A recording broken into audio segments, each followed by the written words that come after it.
दोस्तों, मेरे प्यारे शिक्षक साथियों, आज हम लोग बनाएंगे शिक्षण योजना।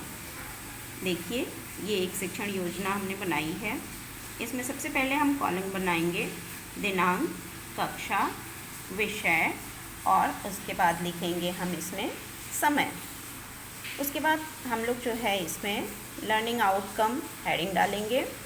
लर्निंग आउटकम के अंतर्गत हम ये लिखेंगे कि इस पाठ को पढ़ने के बाद बच्चों के अंदर हम क्या क्या अपेक्षित दक्षताएं ला पाएंगे। तो इसमें हमने लिखा है कि छात्रों की कविता में रुचि बढ़ाना, प्रकृति से जोड़ना, छात्र उतार चढ़ाव और गति प्रवाह के साथ कविता को पढ़ना और सुनना सीखेंगे। हमारा प्रकरण है देश की माटी देश का जल। ये प्रार्थना है कक्षा 3 के पहले पाठ में, जिसे गुरुदेव रविन्द्रनाथ टैगोर ने लिखा है। सीखने सिखाने की सामग्री के अंतर्गत हम चार्ट पेपर लेंगे, पाठ से संबंधित चित्र बने होंगे उस पर, और दीक्षक पर उपलब्ध हमारे पास जो वीडियो है वो हम बच्चों से साझा करेंगे। सीखने सिखाने की गतिविधियों के अंतर्गत हम इसको चरणों में बांटेंगे और सबसे पहला चरण होगा शिक्षण के आरंभ में। इस शिक्षण के आरंभ में चरण के अंतर्गत हम पाठ से संबंधित चर्चा करेंगे बच्चों के साथ कि वो पाठ में आए हुए शब्दों से परिचित हैं, उसके बारे में जानते हैं। इसके लिए हम 5 मिनट का समय देंगे और इसमें हम उन छात्रों से हम सूरज, चाँद, मिट्टी, जल, हवा, भाई बहन आदि चीज़ों के बारे में बात करेंगे और हमें ये ज्ञात करेंगे कि बच्चे इन शब्दों से परिचित हैं या नहीं। उसके बाद से जो हमारा दूसरा चरण होगा वो है शिक्षण के मध्य में। शिक्षण के मध्य में शिक्षिका जो है वो कविता का पाठ करेंगी और उसका वाचन करते हुए बच्चों को भी उसके साथ साथ शब्दों को उच्चारित करने के लिए प्रोत्साहित करेंगी। वीडियो जो दीक्षा पर उपलब्ध है उसे दिखा करके और बच्चों को पाठ को उच्च स्वर में स्पष्ट उच्चारण के साथ पढ़ना सिखाएंगी। बीच बीच में वीडियो को पॉज करके शिक्षिका बच्चों को शब्दों के अर्थ से भी परिचित कराएंगी, जो भी चीज़ें उनको समझ में नहीं आएगी।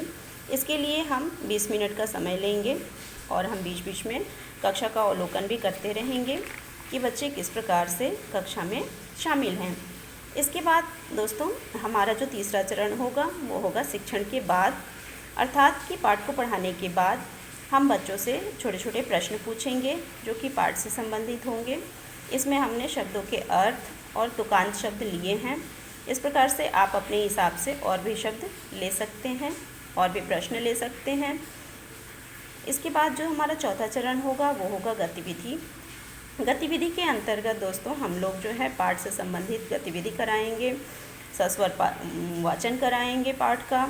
इस पे हम कोई और गतिविधि भी करा सकते हैं, कुछ खेल के माध्यम से। इस प्रकार से बच्चे जो है उस कविता से, उस प्रार्थना से या जो भी पाठ हम पढ़ा रहे हैं उससे पूरी तरह से परिचित हो जाएंगे। इसके बाद हम बच्चों को गृह कार्य देंगे। गृह कार्य के अंतर्गत शिक्षिका बच्चों को अपने आसपास जलाशय, वन, रास्ते आदि कैसे हैं, पशु कैसे हैं, लोग कैसे हैं, इसके बारे में अपने विचार लिख कर लाने को कहेंगी। और हमारी आगामी कार्य योजना होगी कि जो है बच्चों के अधिगम स्तर को ध्यान में रख करके हमें जो भी आउटपुट मिल रहा है उसके अकॉर्डिंग हम अपनी अगली कार्य योजना बनाएंगे।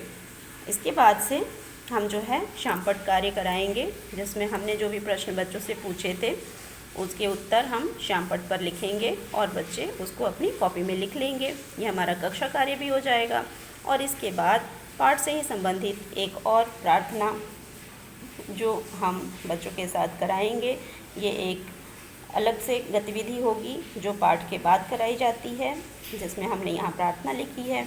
तो हम बच्चों के साथ इसको करेंगे, जिसको हम सस्वर वाचन करेंगे। तू है सब पर प्यार लुटाता, तू है सबको राह दिखाता, अंधियारे में जोत जलाता, इस धरती को हरा बनाता, तुझसे चलता सबका काम, हम करते हैं तुझे प्रणाम। क्रोध बैर को दूर भगाया, सच्चाई का मार्ग दिखाया, कभी न भूलें तेरा नाम, हम करते हैं तुझे प्रणाम।